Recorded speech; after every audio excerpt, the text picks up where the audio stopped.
So, it's cold and flu season, people. I have a cold. So if I sound a little stuffy in this, I apologize. But we were supposed to do our book club today, and Kathy's daughter ended up sick, and Kathy didn't want to expose us. So it was just me and Kirsten, and it was so nice. I don't think we've done a podcast, just the two of us. She's had some further diagnoses with her heart, so we talk a little bit about her heart. She's been put on like mandatory rest, and it sucks. So we talked about kind of the mental state of that, and processing that and adjusting who you are for this time in your life. We talked about that for quite a long time. We also talked about George's car getting stolen and the recovery of that. We talked about how they don't teach civics in school anymore. I think it was a really good conversation.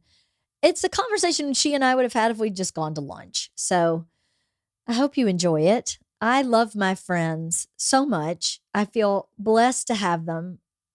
I feel like they're really good people with solid ways of thinking, and they're not perfect and they're not always right, but they're good people with good intentions. And I love having these conversations in hopes that that you enjoy them as well.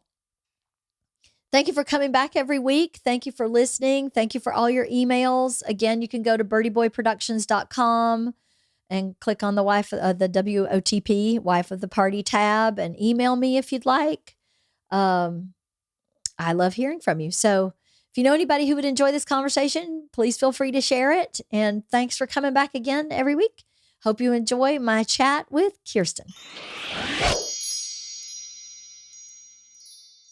You look really good. Thanks. You look good. You feel good? I like your hair. Thank you. It's good. It's called It Dried by Itself. This is my It Dried by Itself It's look. a good haircut. It dried by itself. It is a good haircut. Romy, my hair guy, is awesome. I always say to him, listen, whatever you do, I don't do. I do nothing. I get out of the shower.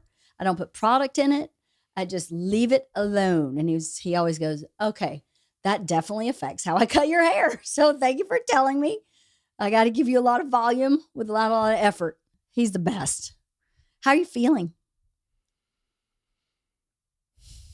I'm okay. Short answer, I'm okay. Longer answer is I'm learning to live with invisible illness. Because it's not like a binary thing where it's like I was bad and now I'm better, or like there's not like an end date or a plan of like things getting perfect again. So I'm just learning to, I'm learning to live with an invisible illness because I ostensibly look some version of the same to the outside world and to myself, and then I have to remind myself, oh, you can't go at 100 miles an hour anymore. So I'm trying to learn to slow down, and it's a process because it's like 50 years of operating in a certain way and then suddenly switching, and you can't just change old habits like that. Yeah. I can relate a little bit, but not exactly the same as you. I don't have a chronic problem that is somewhat life-threatening, right? Yeah. I don't have that, but I definitely have the knowledge that I can't run at the same pace and expect to be healthy. It's really frustrating. Yeah. What's the most frustrating part?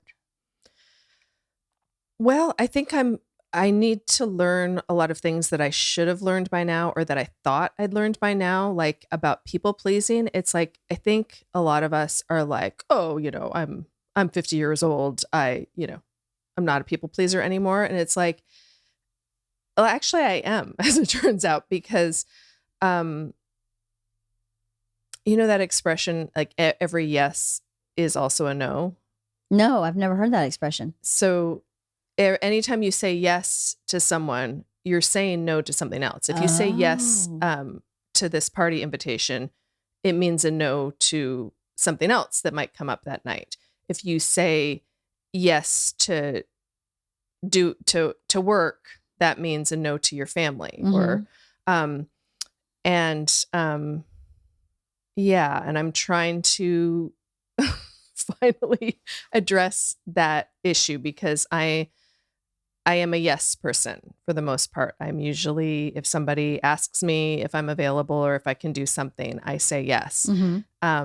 And but to the detriment of like what I actually need. I think like, oh, well, this is just, it's not going to be active. It's not going to be, oh, I can handle this. Oh, I have that time. And like, just because that time is available, or isn't booked with something else in my schedule, doesn't mean that it's available. That I need to figure out how to say no. And it, it comes down to people pleasing, because when you say no to people, it does not please people. And it doesn't feel good. It doesn't feel good. No, if you're a people pleaser, that's part of what your intrinsic value is built on, right? Is being a helper, being a generous, kind, giving, team player. Yes. Right? So when your intrinsic value means the value that you've built from real things, not from like false or superficial things. When your intrinsic value is built on that, that would be a huge adjustment to go, well, I can no longer feel valuable from that. I have to figure out where to feel valuable from. My God, that sucks. I don't know what I would do. That sounds terrible. Yeah, it's a major adjustment. So for example, camping with Kathy and I took a small group of Girl Scouts camping, and I learned a lot of things from that experience. It was super easy, and Kathy's amazing to camp with, obviously. So, piece of cake from that angle. But in terms of myself, my relationship with myself, it was very hard, because I had a heart flare up issue, and my cardiologist did not want me to go on the trip. And I said, well, it's a small group of kids. We're not pitching tents. We're, there's going to be a lot of sitting around by the campfire. And he said, well, you do what you want to do. But he said, I can't prevent you from it, but I don't think it's a good idea. I did not relay any of this information to you or to Kathy, because the bottom line is, if I didn't go, it was literally Friday that I saw the cardiologist. And if I didn't go, then that would have meant the trip was canceled. So 5 girls would have been disappointed. And I had to really sit on that in the following weeks, because basically I made a decision based on other people's happiness. And even though there are children's happiness, teenagers' happiness, and that's my value, that's a value to me. I have to, Richard sat me down and said, like, what are you doing? Yeah. Yeah. Because what's interesting, I think, when we are in that people pleasing mode, there's more than just those 2 alternatives. There's more than just I'm going or I'm not going and disappointing people. I could have a conversation with Kathy, and Kathy could say, okay, it's no longer a Girl Scout trip. I'm just taking 5 girls camping. We're ripping up permission slips. We're calling all the parents and saying this is just a regular camping trip. And we don't pay for it with troop funds. We pay for it with our own money, and everybody's okay. Or maybe another mom would have jumped in and said, I'd love to go camping. Unlikely, but maybe. Highly unlikely. But, Friday afternoon. But it's not impossible. It's not impossible that, one of our kids' moms loves to camp, camped with us a long time ago when they were smaller. So she, if the stars aligned, might have been able to say, I'll come up Saturday. You know what I mean? Do you know how agitated I'm getting just listening to this? I can tell. But why? Why are you feeling agitated? Because this is my issue. I can't let things go. It's like I say that I'm responsible. I commit to something, and I am committed. It's like a lifelong, when I give a commitment, even to like come to podcast at 9 a.m., it's like a lifelong commitment. And there I am on the 405 freaking out because I'm going to be 3 minutes late because of traffic. Me? Don't ever do that for me. But it's not coming from you. It's coming from me. No, I understand that. But I give you permission to not do that where I'm concerned. I know you do. I literally was talking myself down and thinking about, should I try to text from the car? And by the way, call her? And I thought, Leanne doesn't care. Leanne's fine with this, but I'm not fine with it Right. because when I give a commitment to something, I'm prompt and punctual and I'm there. And, so even to go on that trip to say to Kathy, I'm not allowed to lift anything Yeah. right now. I'm not allowed to elevate my heart rate. So it was fine. We have teenage girls who could unload my car and bring this stuff up. But then to sit there and watch Kathy do all of the cooking. Yeah. And do everything. It was very uncomfortable for me. I can't imagine. It's like making me crazy even to talk about it. Because you're a doer also. It's not just that you are a people pleaser. You are a doer. You don't ever go camping and sit in a chair. You help as much as me and Kathy. We all do the same. We pull the same weight. It would make me crazy to watch you and Kathy pull my weight. It would make me feel like worthless, useless, like a mooch, like, I think it might even make me feel dumb. I don't know why it would make me feel dumb, but it would make me feel, I completely understand. All of the above. Yeah. And it's not, how do you reconcile that in yourself and your soul? Because it's not true. And you know in your brain that's not true. But your feelings are telling you something entirely different. Yeah. And I was raised by a doer. My mom is 78 years old and she is still doing. She's still driving the carpool for grandkids. Yeah. And she's just so hands-on in everything that she does and continues to be. And so to be 50 and like, you were supposed to sit and do nothing. And like the lifting, like I volunteered for the school play this week. And again, I had to say, I can be there, be present, organize, but I can't lift anything. And they were amazing. It's not about the other people's expectations of me. Everybody was amazing. And, but for me to be there and not physically lifting up the chairs and pushing the stage and moving the piano and hauling boxes. And then to like, it was very humbling. There was a box that probably weighed 10 pounds. It was not a big deal. Yeah. And I almost picked it up and I thought, no, you're not allowed to do that right now. So I had to call in a teenager. He was delighted to help. Sure. He couldn't have been more gracious, but I just felt like such a jerk, like such a load. Yeah. Is this permanent? No, that is Okay, not good. permanent. No. Okay, good. So they're That's just figuring out. That's just I've got some inflammation right now, and it's just to give my heart a chance to rest. Right. To get rid of the inflammation. Are you taking stuff for your inflammation? Not nothing hardcore. No. What are you doing to reduce it? I'm resting. I'm learning to rest. That's it? No, like turmeric or whatever? No anti-inflammatory supplements? No. Yeah, supplements, but not drugs. Not drugs. Yeah. Because the alternative was like a heavy dose of steroids. Oh, yeah. Which no, he was hopeful that we could reduce it without going down that road, and I'm grateful for that. Yeah. Yeah. Any acupuncture? Any homeopath? Nothing like that.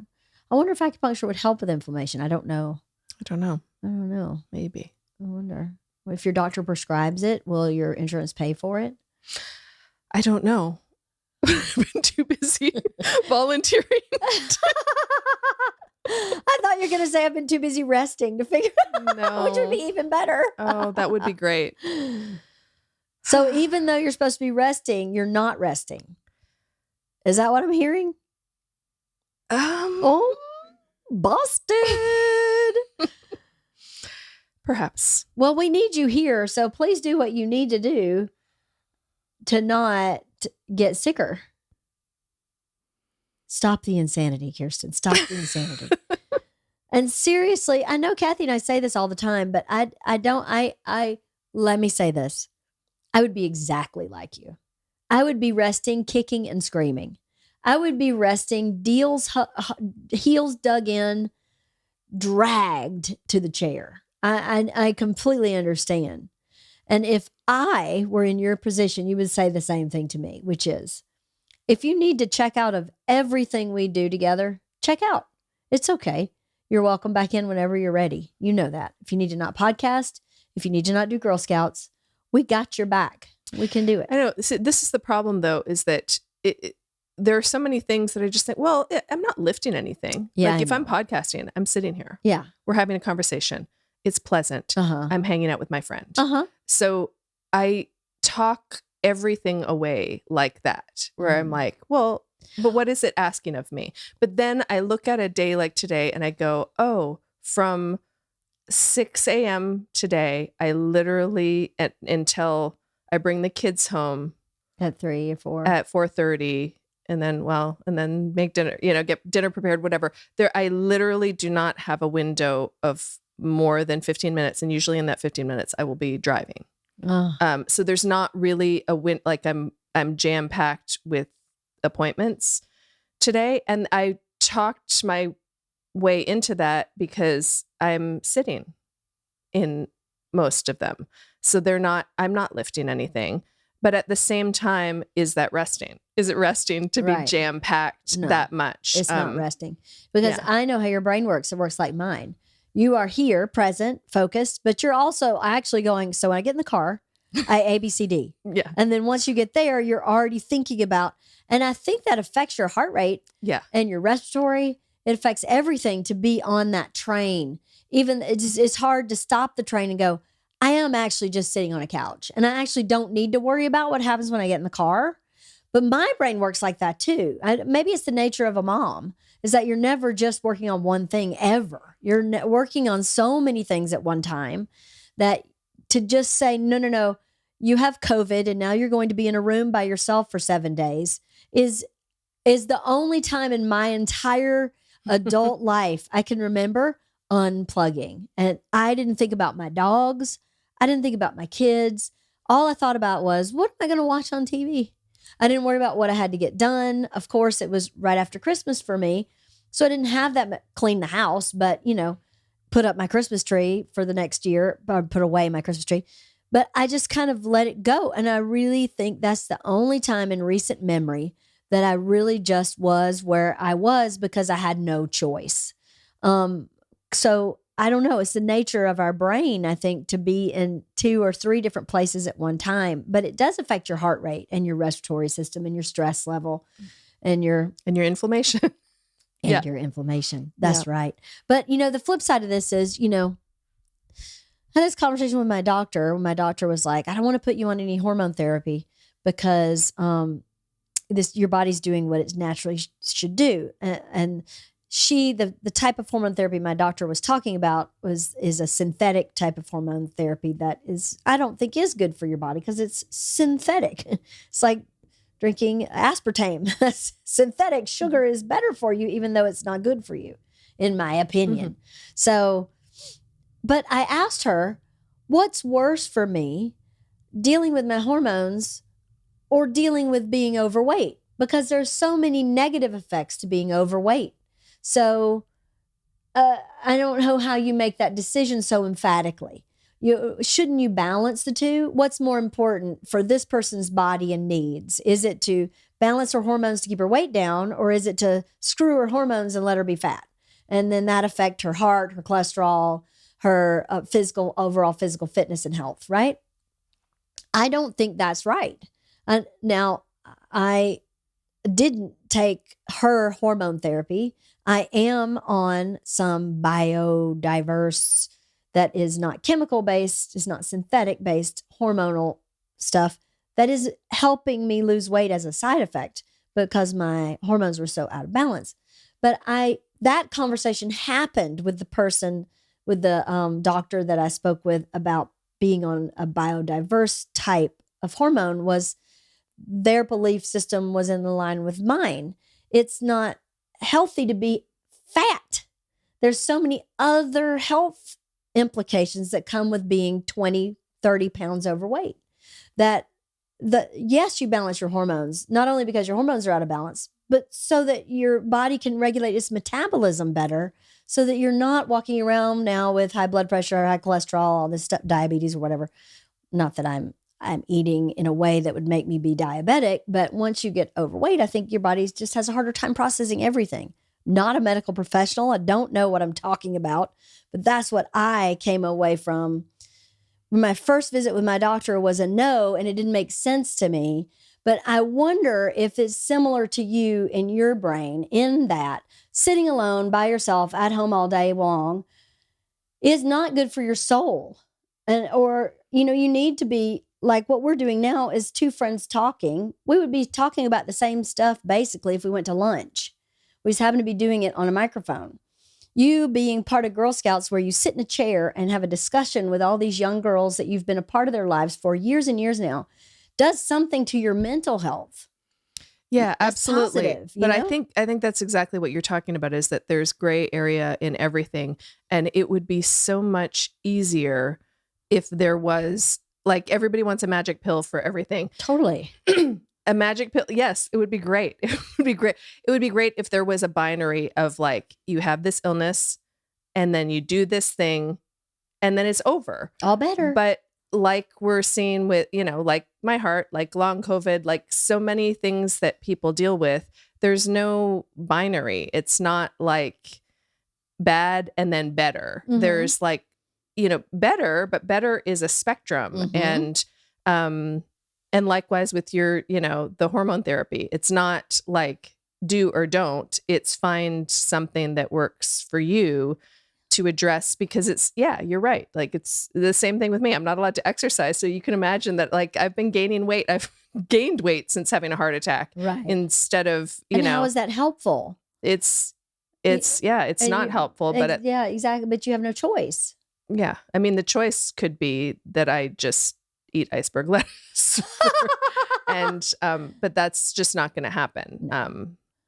No. And then my point is your mental health has to be considered in being asked to be resting.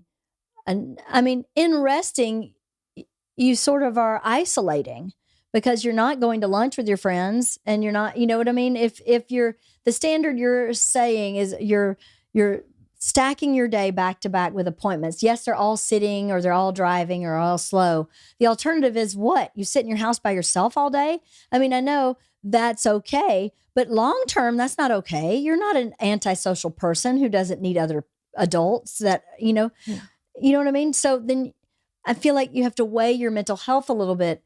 And I'm saying this so you can give yourself a little bit of a break in being hard on yourself for wanting to do something like go camping. Maybe I'm sure it was mostly the responsibility for the other people. But part of that, I wonder if a little piece of that is you not wanting to miss out or not wanting to be a part of. Yeah. And honestly, personally, it was, aside from just seeing the girls having a great time, sitting in nature has got to be great for the heart. And, 100%. Watching all the animals. We had the peacocks that walk through the campsite, and we had one peacock in particular who seemed to be very attached to us, and spent a lot of time at our campsite, which I loved it so much. I know. We had all of these, I kept hearing knocking, and I thought it was one of the girls. And it was a woodpecker who was trying to take down our teepee. And I just loved, it just delighted us so much. And all the birds, like, that's how old I am. I am bird watching age. But I just loved all of the bird watching, and then hearing the owl in the middle of the night and the coyotes in the middle of the night. It was just, that definitely filled me up. It's good for your heart. Yeah. I mean, it may not good for your mechanical heart, but it's good for your emotional heart to do some of those things. That I think you give yourself a break a little bit with some of that. Do you know what I mean? Because I'm so similar to you in that I am like, the rule is rest. So the minute I get off rest, I'm stressed because I've broken the rule. There's some people who are rule followers and there's some people who are rule bender breakers. My husband is a bender breaker. Sometimes he's completely down the line with the rule. And then when he doesn't want to do the rule, he doesn't think twice about it. I am not that way. I am always the rule. And I think life is harder for us somehow because of exactly what I'm just talking about, of me going, I don't know. I don't understand rest. You know, I worked out with my trainer on Zoom while I was in quarantine for COVID because I don't miss a day working out.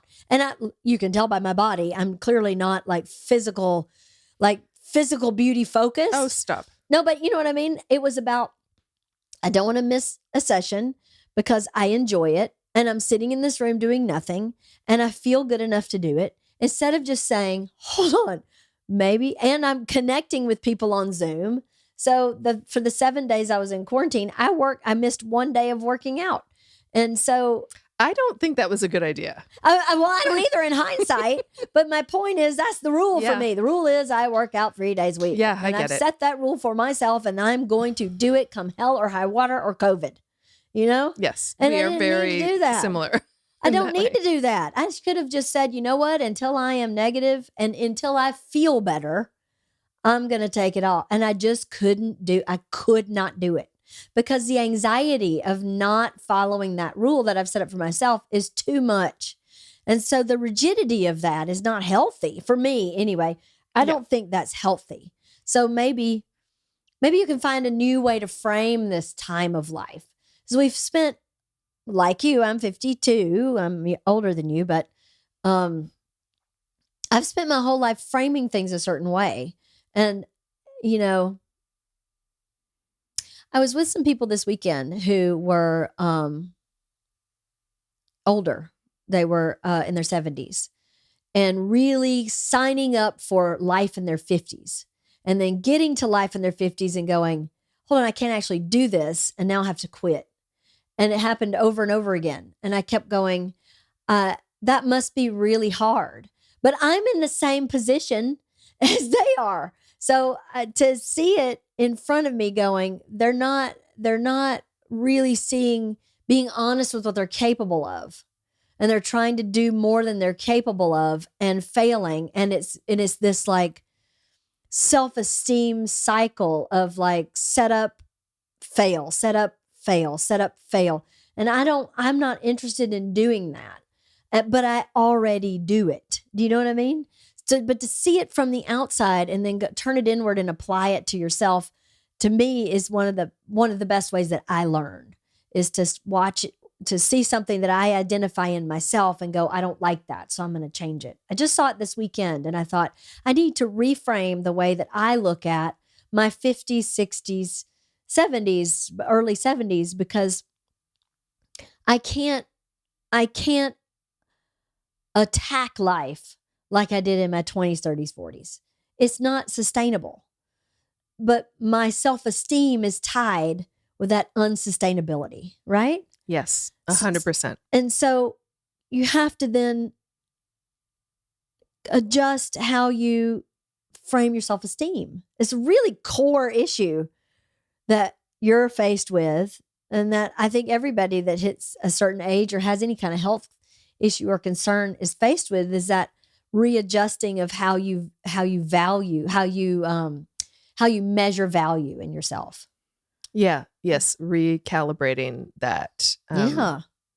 I hate it. Do you hate it? I hate it. I hate it. I hate it so much. Yeah. I hate it so much.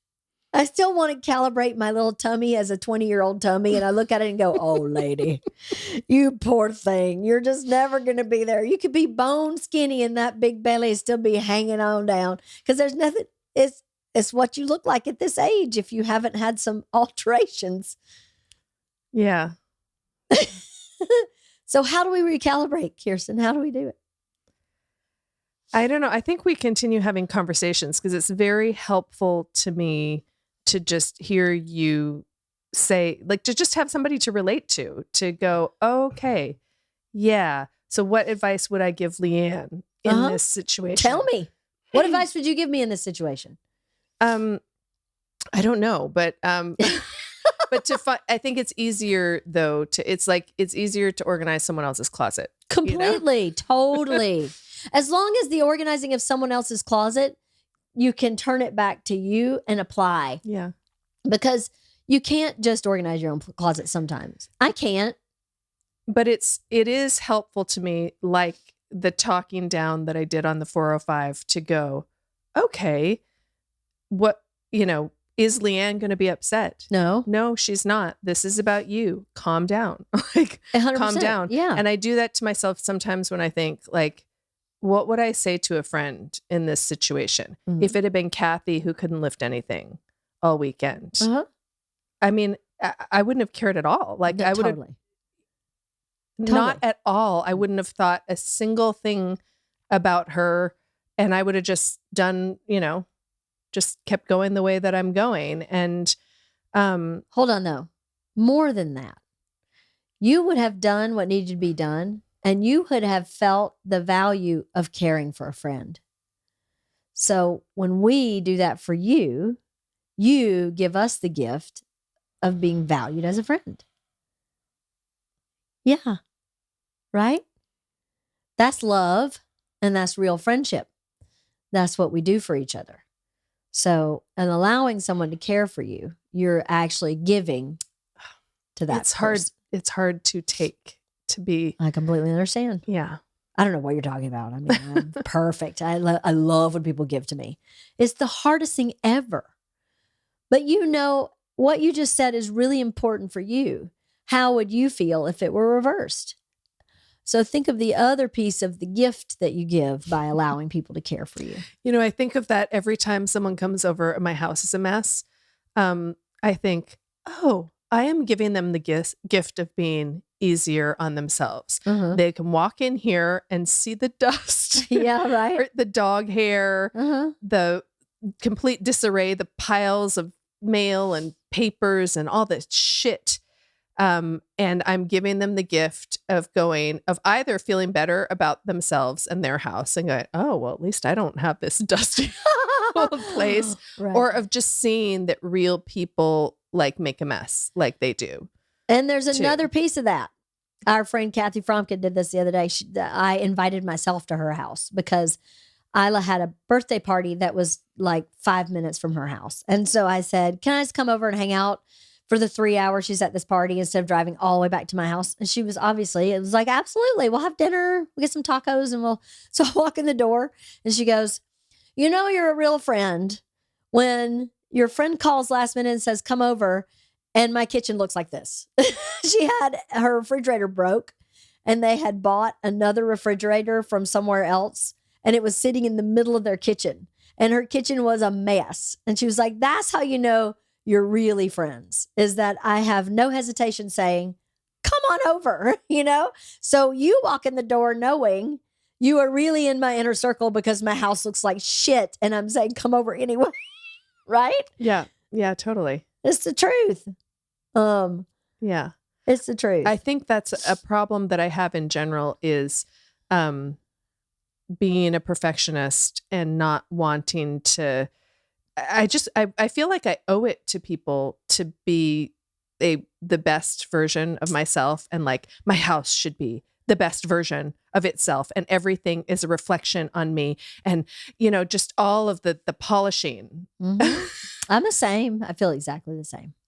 Yeah, and it's exhausting, and it's in a lot of ways it's not fair to other people because I really respect and appreciate when people let me see them at their worst, or not necessarily even worst, but just at their average. Yeah. Like at their average and at their real. Yeah, it's real to walk in someone's house and have a pile of school books on, the kitchen island, and pots and pans maybe still in the dishes in the sink, and the throw blankets on the floor instead of folded neatly on the couch. That's my house. Never walking in my house where there's not just shit everywhere. And there's parts of my house that look great, but we never go in there. The formal living room, no one ever goes in there. So we don't live in that room. It is life is a community and a sharing, right? That's really important, to share who you really are. Obviously, don't leave your dirty underwear in the kitchen, but that happens at my house from time to time. Not mine. That actually happens in my house from time to time because our laundry room, or we don't have a laundry room. It's like a laundry closet that is in the kitchen. So sometimes the kids dump their clothes. If there's something already in the washing machine, they'll just dump their clothes in front of it. And I'm like, this is really great. We have underwear on the floor in the kitchen. How nice. That's really funny. Well, I'm sorry you're having to go through all this shit. It really stinks. Everybody goes through shit though. Like it's that I love that saying of like, if everybody put all their problems into a pile, you choose yours. I've never heard take yours that. back. That's a great saying. And I think of that when I see somebody who seems like they have a perfect life. And I try to think about like, okay, but would I be comfortable doing ABC? Yeah. Whatever they have on their plate. And I think, I don't know. I know. It's true. Grass is not always greener on the other side. We were talking about, Sandy and I were talking about a couple that we know where the guy had a moment of almost being unfaithful, changed his mind, and behaved appropriately. But he had the moment, and the wife knew about the moment. And now he still scratches his head why she doesn't trust him. And I'm like, well, she must trust him. It was a long time ago and she hasn't left. So somehow this is working for them. It may not work for me or for you or for whoever, but they're still together and they're still making it happen. So they may not be their most optimally happy or healthy, but they are deciding, they're choosing every day to stay together. So I maybe wouldn't function that way in that relationship, but who am I to say that theirs is broken per se? It's not broken for them. We're all broken in our own little ways. And, the parts and pieces from the other people in your life help fill those kind of broken parts. And that's why you need a community, because one person's not ever going to fill that one broken, all your broken parts, maybe one or two. And you keep moving on, collecting more people to help you. Well, if you ever need help, I will do anything in the world for you. All the time, all day, any day, all the time. So if you ever need anything, and if you ever don't, what are the odds of me asking for anything? Oh, slim to none. But I can still say it. No, I appreciate it. I know that you would, and you do. I know you know, and I know that you know that I know that you know. We all know, but I mean, I'm saying it to you out loud for sure. If you ever need anything, just let me know. And also, I forgot the also. I had an also, and then it left. I hate this brain. Sometimes it just loses thoughts in a split second. Anyway, I have no idea what I was going to say. But how long are you on this kind of like rest until the inflammation goes down? How do they tell if the inflammation is down? Unclear. It's unclear. So, they would know for sure by doing a heart MRI, but the insurance is probably not going to okay that for somebody who seems to be on the mend. And I seem to be on the mend. I feel better than I was feeling. And the problem is that heart pain is just part of this heart condition anyway. So the fact that I was having a lot of heart pain yesterday, chest pain, it's like, okay, but that's just part of the deal. It doesn't necessarily mean that the inflammation is worse or anything. So it's just like learning to live with things. I found it a lot easier. It's easier when you have when you're congested and people can hear, oh, she is sick right now. And that's a big adaptation of the invisible illness part of I've heard people talk about this for my whole life, about having an invisible illness and how isolating and just what a weird situation that is, because people don't know that you're sick. And so you have to your boundary setting has to be very strong, and you have to remind people, I can't do that. And so that's very new to me. My illnesses in the past were, I knee surgery. Yeah.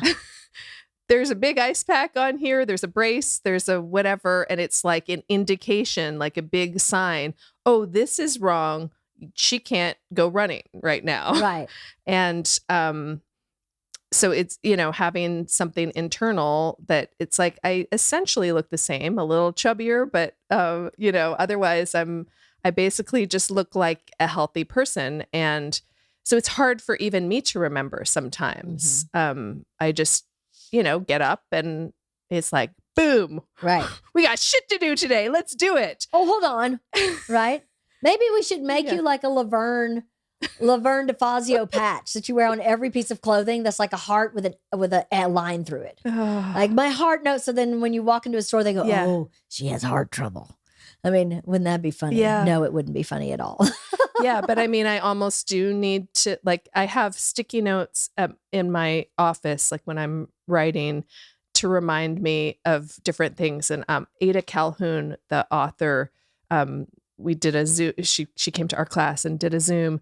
And I wrote down a quote that she said, "Who am I saving my reputation for?" And so this was about memoir writing. And I thought, oh my God, because I'm very, I tend to be quite private. And so the fact that I'm writing a memoir is very it's very not private.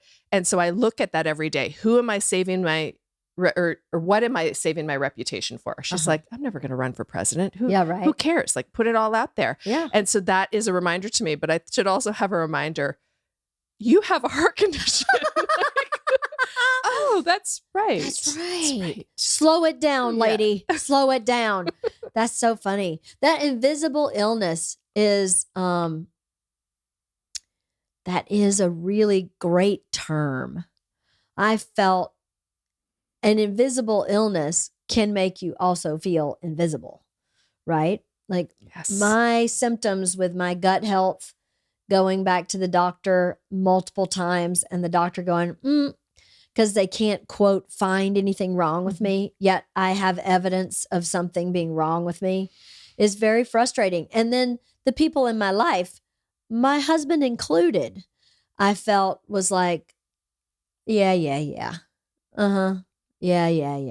Until I finally got someone to say, oh yeah, look at your blood work and all this stuff that's going on. Oh yeah, you totally have long COVID. And then even then I felt like I needed to walk around with a piece of paper going, see, doctor said, it wasn't enough that I said and that a doctor told me and I said, and I didn't feel like it was enough to legitimize me saying, I actually need to go to bed now to the people in my life.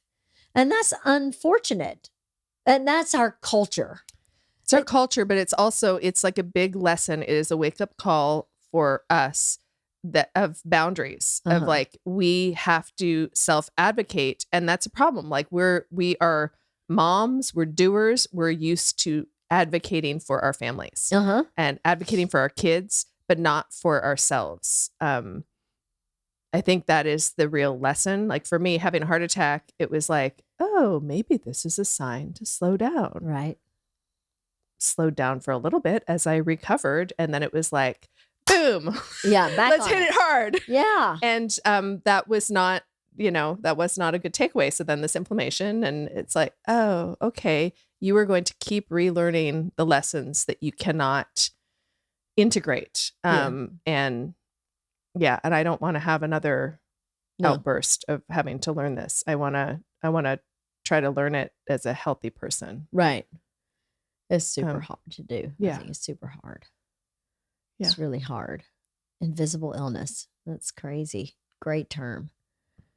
But I mean, really, so many people, like what I am experiencing with this invisible illness is so minor compared to with so many other people. I mean, there are so many different types of invisible illness. Like some people have, Crohn's disease, MS, or any number of bipolar. Yes, exactly. Mental illness. Yeah. Invisible. It's a big one. Yeah. Totally invisible. We just watched Selena Gomez's documentary. Have you seen it? I haven't. Me and My Mind. I think it's called My Mind and Me, something like that. I thought it was very brave of her to put herself out there, and it made me super sad. She's such a talented person. And to watch her struggle with mental illness was hard. And it was hard to watch. I felt really sad and really bad for her that she has so many wonderful things in her life. And my takeaway from that documentary was that she feels a bit empty still. And I think in the documentary, she was joyful maybe 10% of the hour and a half of the movie. The rest of it was just kind of sad and a little tortured. And that's her bipolar disorder. You know, it's clear that she's walking around with something I don't have. I can't relate to that in a real personal way.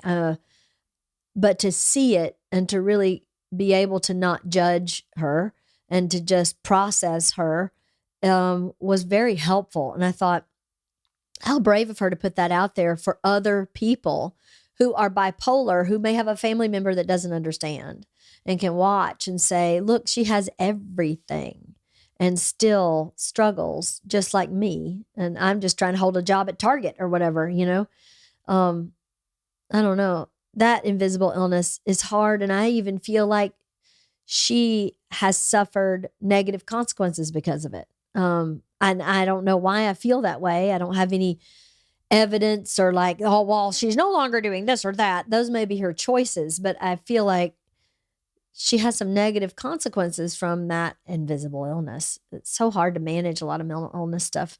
And even regular illness, like what you're doing, that's hard to manage. I mean, could you imagine like being someone who had to go to a 9-to-5 job every day to have your family survive and have the doctor say you actually can't do that for a while? That would be so scary and possibly devastating for your family. It's really scary. And to have your boss go, look fine to me. Yeah. I don't know why you can't show up to work on time. Or I don't know why you can't work a whole day. Yeah. That would be so frustrating and upsetting. And, you know, I don't know, have we become a society that cries wolf too much? And so when someone really has something that people are like, yeah, right. Sure, you got it. I wonder. So I think about my grandfather's era, and if someone was sick, they were sick. You know what I mean? Nobody ever called in sick. You had to be for real sick. And then everybody was like, oh, he's sick. And they would kind of leave him alone. But I don't feel like we do that anymore. Everybody calls in sick all the time for no reason. I'm going to Disney, so I'm going to call in sick, not you, but I mean the general population, the culture of people. I don't know. What do you think about that?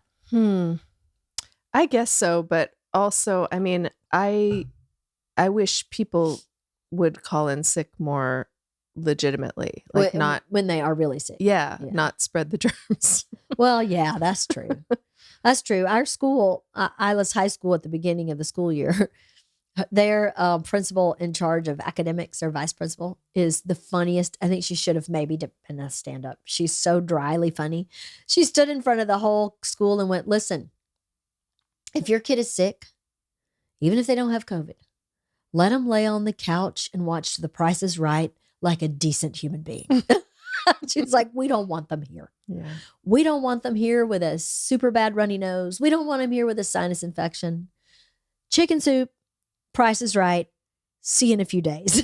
I was like, thank you for saying that out loud. Because when Isla came up with a sinus infection, I was like, you're not going. You don't have a fever. You don't have a doctor's note, but you're sick and you're not going.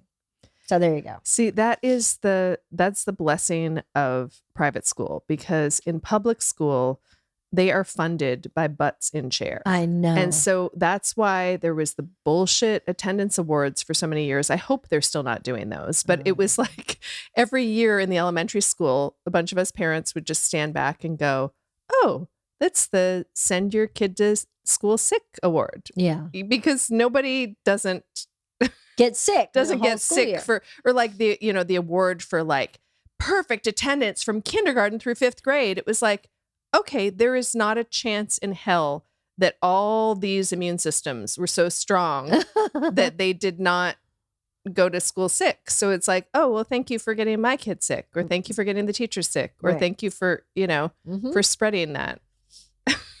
Suckers. So let's talk about my exciting week. We're going to pivot. Yes. How about please that? do. You ready? Yes. So my sister-in-law borrowed Georgia's car, right? She has 2 small kids. She has a nanny, and she needed the nanny with one kid and her with another kid to be in 2 places at the same time.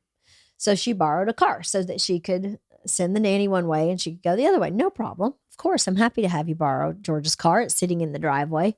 She's at college. So she picks up the car, and she kept it a lot longer than I expected, which was totally fine. But it had been gone for a little bit. And we went out of town this weekend. She was with us. We came back from being out of town on Sunday. And Monday morning, I get a call that the car has been stolen. So my sister-in-law didn't notice, first of all, that it was stolen for a full day after she got home because she wasn't using it, And I called her and said, do you have the keys? And she said, looking for them now. And I went, okay, so you left the keys in the car. And she went, not sure, but I definitely can't find them. And I went, Cuddy, you left the keys in the car.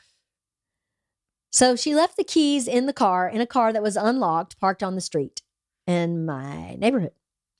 And the car was gone. So I was like, what the heck? Who leaves their keys in a car? I've already said this to her. So who leaves your keys in the car? We're in Los Angeles. We're not in Tampa. I mean, Tampa's probably got a lot of crime too like that, but who leaves their keys in their car parked on the street? Do you? Absolutely not. No, I was just going to say that even without the keys left in the car, there has been a ton of car theft in our area. I know, a lot. Ton. A ton. Car theft, car dismemberment. Yes, dismemberment, the catalytic converters. Yes, Eric got his rear view mirror stolen. Yeah. Who steals a rear view mirror off a car? I was like, really? So, okay. So Monday I go, okay, have you called the police? Oh, do you think I should? Well, yeah, the car's been stolen. Yeah, we should maybe call the cops. My car's been fucking stolen. Yes. So I call the police, and the police says, you're going to have to file this report in person. So you're going to have to go down to the police department. So I did. Let me just say this. For all the defund the police people out here, I spent 40 minutes on hold for the non-emergency police number. 40 minutes on hold for her to tell me to go to the police station. 40 minutes on hold. If that's what defunding the police, if that message is what is discouraging police officers from applying for people who want to be a police officer for applying for the job, if defunding the police department means we are losing employees for that, I'm sorry. That's really wrong. I should not spend 40 minutes on a non-emergency call on hold. So I go to the police department, fill out my report, and the lovely lady who helped me at the police department hands me my paperwork back, and she goes, by the way, I'm a big fan. And I went, of me? And she said, yes, I love your podcast, but I love your husband, obviously, but I'm a really big fan. I hope you get your car back.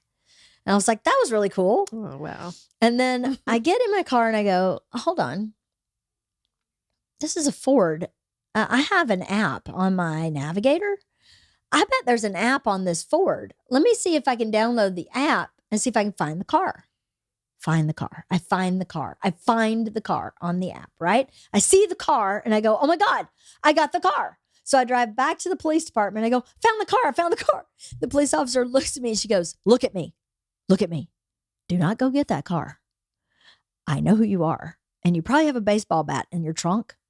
Do not go get that car. And I went, I do have a baseball bat in my trunk. She said, I know.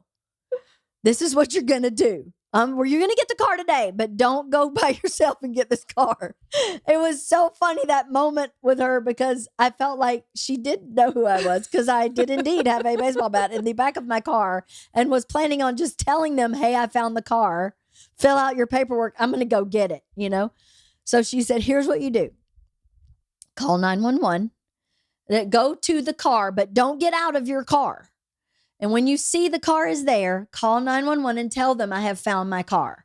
And then they'll send a squad car. They'll process the car. And if you have the second set of keys and your driver's license, they'll give you the car back. Guess how long I was on hold for 911? For 911, the emergency phone number 911. I sat on hold for 7 minutes.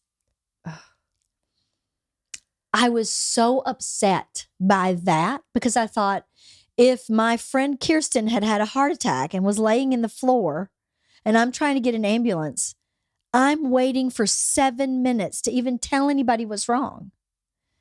So more than my 40 minutes on hold for the non-emergency, the 7 minutes I was on hold for 911 was so upsetting. That's depressing. It's so upsetting that you go, how do we allow that? What is the process in our civic duty to say that cannot be happening? And this was at 4:00 on a Monday. This wasn't like Saturday night when people have car accidents and are shooting people in the bad parts of town. And this was 4:00 on a Monday. Not even, I think it may have been even a little earlier. Maybe 2 or 3, because I got, it had to be about 2 or 3, because I finally recovered the car at 4:30. So how is that possible? How do we change that? I don't know. I don't either. What is the problem that our 911, I really am asking that question genuinely. Why is that happening? There's no way we had so many emergencies at 2:30 p.m. on a Monday. You know, how do we fix that? Who do we need to vote for? What funding do we need to approve? You know, the defund the police, did that affect this? How do we find that out? I think the other thing that's affecting things is staying home from work. Like, if, COVID, RSV, the flu, all of the things that you now stay home from work. So, if you don't have people, that's what affected all of the flights this summer. I see what you mean. So if you don't have a crew to work a flight, if you don't have a crew to work the emergency line, then you just don't have a crew. Yeah. Wow. Well, it was really, I went and found the car.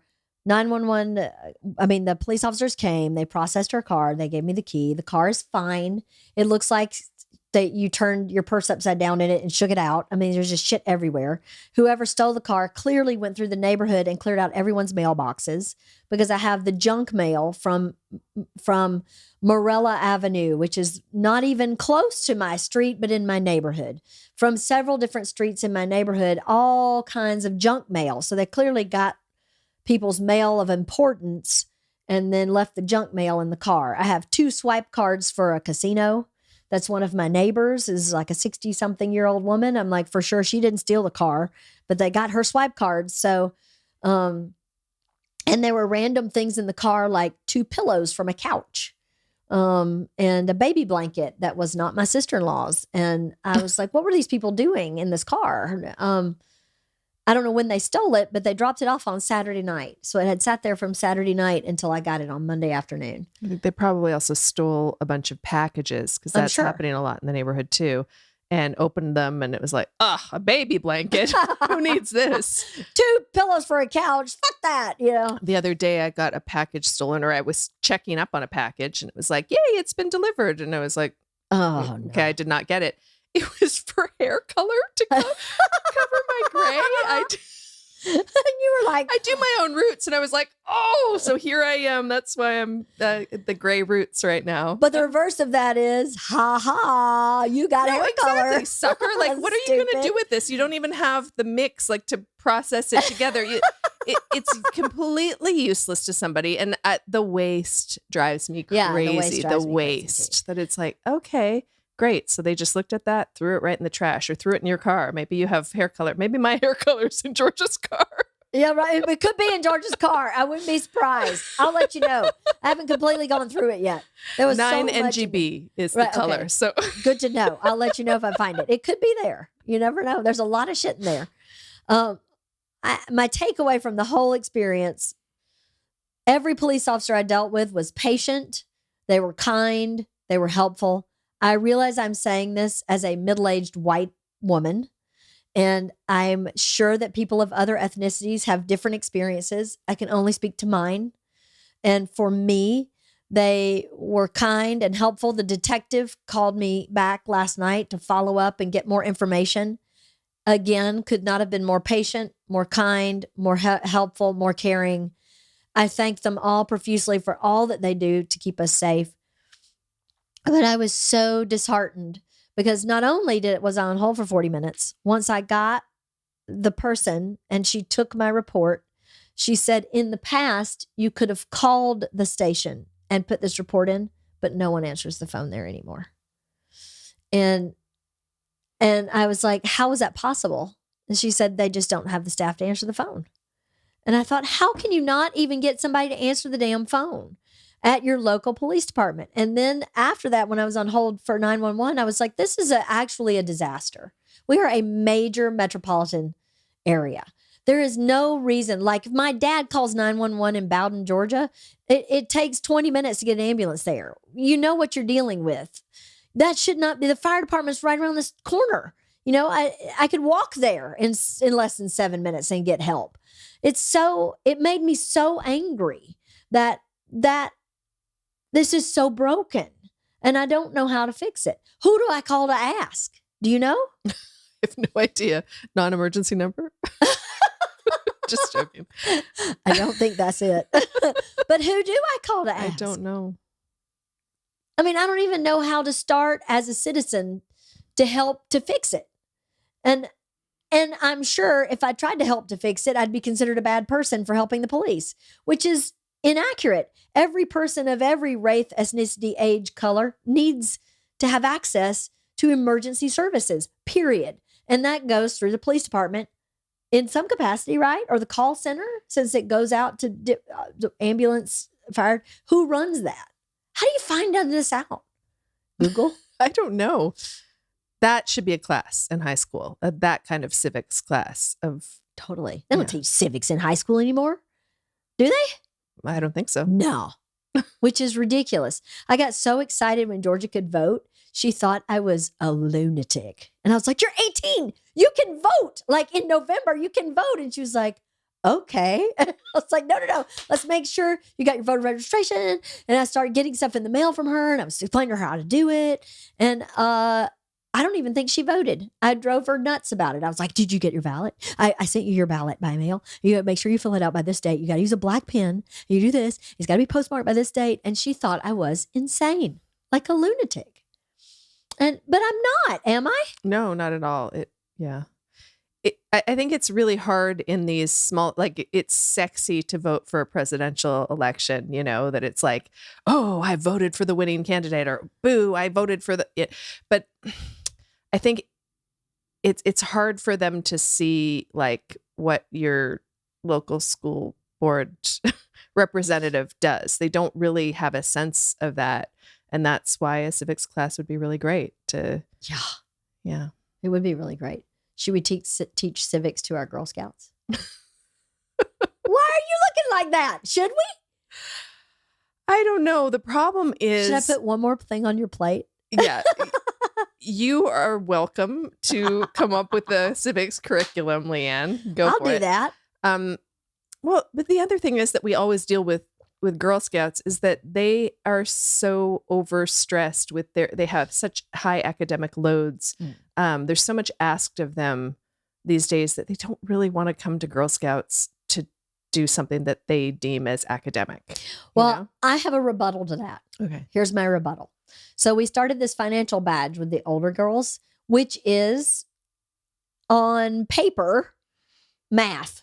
Yeah, but you guys came up with a great curriculum that is So I not- do that with yeah. civics too. Okay, go for it. With civics, I go, okay, who knows what civics means? I bet they don't. I bet they don't even know what the word means. What is a civic duty? What does that mean? Okay, on top of all the other things that you have to do, that you have going on in your life, now you are creating the civics curriculum. I can do it. I'm refusing to be 50. I am trying to maintain my 20 to 40-year-old pace. And You're right. I, as You're your right. friend, am trying to remind you to put on the brakes. You're right. From time to time. I'm still going to do it. You know I'll do it before they graduate high school. I mean, it means a lot to me, your civic duty. And being part of a community and having a voice, you know? Well, here's the thing. You know, Girl Scouts is all big about talk to an expert. What if we find some experts who can come and talk to them look at you. Look at you. See? But who are these experts? I don't know. We'll figure that one out. Sarah Palin? Just kidding. I'm just kidding. Well, she is a woman. I'm just kidding. I don't know. I'm sure we can find someone in our realm that is, I mean, I don't necessarily wouldn't want them to talk to a politician necessarily, but who would be someone, a judge? Would a judge be able to talk about civic duty? I know a judge. I know a federal judge. He's a dad at school. I wonder if he'd be willing to talk about civics and civic duty. Would he be the person? Yeah, I mean, that would be great. Who can we talk about this 911 debacle? Who? I don't know. See, that's bad that we don't know, don't you think? I don't think so. It's not bad we don't know, but I want to know. Now I feel like now that I've had this experience, that I have to say something about it. You know what I mean? That's interesting. I have a friend who is a 911 operator back home. Oh, yeah? And I know a mom that's a dispatch. Now that yeah? I think about it, that's a Colfax mom. Oh. She was a police officer and she was in dispatch. Is that what that is, dispatch? I mean, that's definitely somebody to ask, though. I'll definitely ask her. She spoke to the Girl Scouts before. She was on our women's panel, remember? Oh, yes. Yes. I wonder, I'm going to call her and ask her, who do I speak to in my Congress? Yeah. Who do I write a letter to? You know? You're going to bring the get me the manager energy. Get me the manager. That's right. My name's Karen. I mean, Leanne, I hate that too. I hate that Karen, anybody named Karen, it's not, I have a great friend named Karen who is so not a Karen that I feel so bad. I wonder how she feels about Karen being the label for women, white women who are entitled and mouthy and get me the manager. How do you think someone named Karen feels about that? I know how some people named Karen. I've seen it on my Facebook wall. I have a lot of friends named Karen because it's like, Karen is like, there's a reason that it was chosen. Like it could have been shit. It could have been Jennifer or, any of the names that were Lisa that were super popular in the 70s. That Karens are not happy to be lumped in as Karens. Uh-huh. I think we can say that as a blanket statement. But I can have the Karens of the world unite and we can go after this 911 issue together. How about that? All Karens unite. Great. As long as you're organizing. Okay. I'm not a Karen. I'm not involved. I'm not a Karen either, but we can do Karen for good. Karens for good. Yeah. Karens for good, right? Maybe we should start a foundation. Karens for good. Yeah. That's a good hashtag. I'm not a Karen. I never ask for the manager. I never go, you and you. But this really bothered me, not because of me. No, absolutely. But because I have a neighbor who's elderly. I mean, and she's not in great health. And if she falls and hurts herself, or if she has a health problem, I can't imagine waiting on hold for 7 minutes to get her help, you know? Everyone is one accident away from needing to dial 911. I mean, yes, everyone. We all need it. I mean, my friend who we shop at her store every year was robbed in the middle of the night, and it took 2 hours for a police car to get there. 2 hours. And she was on the ring cam saying to the robbers, I have called 911 and you better get out of there. And they just took their time because they knew 911 wasn't coming anytime soon. So they wiped her store out, and she was on the phone going, listen, I have a gun. I'm going to come over there myself. And then they started to move fast. But she waited for 2 hours. She said she called 911, and they told her to call the local police department, who, remember, I've established, doesn't answer their phone. So she couldn't get anybody there. And when she finally got someone on the phone, they had no cars available from the surrounding districts. So it took 2 hours for a police car to show up, and everything in her store was gone. And that just shouldn't be the way it is. It shouldn't. Listen, personal property and that kind of property crime is different than a personal or a violent crime. I get that. I totally get that. If someone's being shot and her store's being robbed, you go to where someone's being shot. I understand that. But 2 hours is a very long time. In the news, nothing else fantastic was going on. Like, there was no riot. There was no crazy thing going on. And it just shouldn't be like that. It's a broken system.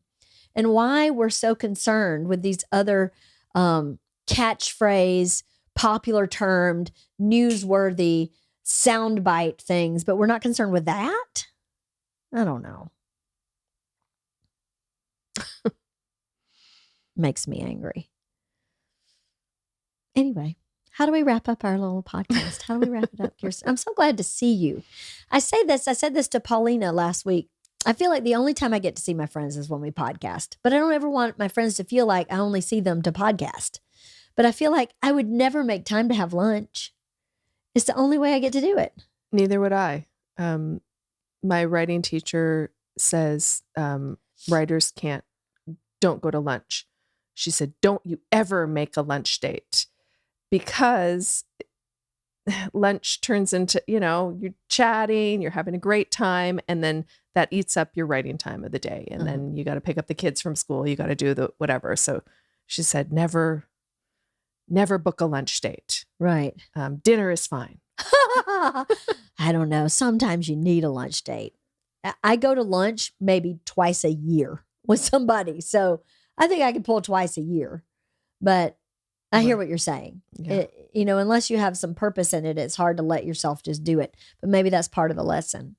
When I watch Bert create, when I watch him write, he has the most creativity after he's had downtime, because he's observing and absorbing, and then he processes that and goes back to work. He always is so creative when he's just in downtime. Maybe it's because he doesn't have very much downtime, but that creativity that comes out of the downtime is so rich. It's so full because it's a real, true life experience. Now, writing a memoir, you've already had those experiences, so maybe it doesn't apply as much to what you're writing. But yeah, but it's interesting because even though the events of the memoir are fixed, they happened maybe 10 years ago, those events aren't changing. The perspective changes completely. It will continue to change after the book is published. I would love to have a conversation with somebody who wrote a memoir 20 years ago and what new insights they've gleaned over the years, because perspective is just everything. Yeah. And, even the other day, somebody, a friend was talking about feeling very dissed by a friend who just drops her girlfriends when she has a new relationship. And everybody can unite in that sort of outrage. Oh, who does that? And then I thought, I have done that. I have done that lots of times. And it made me realize that as an introvert, like, I didn't see it as abandoning my friends. It was like, I have a very finite amount of time that I can be with people. I need a ton of alone time, a ton of downtime. And so then to have a new relationship, to have kids, to have babies who really take all of your energy, period.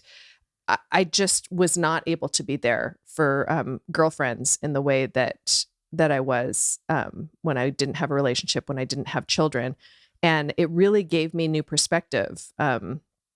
So yeah, I don't know what the point it was that other than, yes, it's still, even writing a memoir, it's like you still need the new insight that comes because it helps you sort of process old things. Because one of the themes in my book is about feeling isolated. And a lot of it was just isolated by the circumstances, baby in the hospital, taking kids to all of these multiple doctor's appointments and not being able to interact with, not being able to form friendships, you go to the parties that you're invited to, the play dates, the parties, all of the things. And the perspective shift was, oh, well, there was a certain amount that was circumstantial, and then there's a certain amount that would always be me. Right. Because I, as an introvert, need that time. I can't go like Bert does. I can't see people every night of the week. Yeah. So yeah. I can't either. I'm probably not as introverted as you, but I'm definitely far more introverted than Bert. And the last time I was on the road with him a couple of weeks ago, I was like, yeah, I'm good. I'm done. I could go home and be by myself for like, I don't know, 6 days straight. That'd be awesome. Too many people, too many personalities, too much. I wonder if it goes with being a little bit of a caretaker. Because I'm concerned now and watching everybody for what needs to be happening and balancing things. Even if I'm not physically balancing them, I am in my brain. I wonder if that's because Bert definitely doesn't do that. He doesn't look around and go, how can I take care of these people? He goes, how can you take care of me? That's really interesting. I wonder what the percentage of like introvert versus extrovert on that spectrum, if there are any real caretaker supreme extroverts. I wonder. That's a really good point, Leanne. I don't see how. It's very interesting. I don't see how they could go together effectively because I have multiple friends and family members who are extroverts, and they definitely are not aware and don't have the wherewithal to care the way that an introvert does. You know, they can care for you, but it's not comprehensive. It's kind of, it's very limited. It's not a ride or die so much. They're ride or die in other places where I'm not. I'm not a all day, every day party girl. At some point, I'm going to need to go take a nap and read a book. But that is an interesting question. I wonder what the correlation between extrovert and caretaker is. Interesting. Well, Kirsten, my conversations with you are always so enjoyable. I'm glad I got to talk to you today. I know we were going to book club today, and Kathy's daughter is sick, so we wanted to make sure nobody else got sick. I feel her absence. I know. I don't think I've ever been here without her, chatting with you without Kathy. So I'm like, I'm waiting for her to weigh in and be a contrarian, or loving contrarian. I know, but hey, next time. Yeah, it was fun though. It was fun. Thank you so much. And I'm glad you're okay. I was worried about you a lot. You know, I'm glad you're okay and you're going to be okay. That's Thanks. Good. It's scary when someone gets sick that you care for. It's really scary, you know? So I'm glad you're okay. And we're too young to be having issues. We are too young for this bullshit. We're too young for this fucking bullshit. I completely agree. So it was, personally, I was been very worried and scared about what's going on for you. So it's glad to see you looking so good and all that. Thank you. I love you, Kirsten. I love you.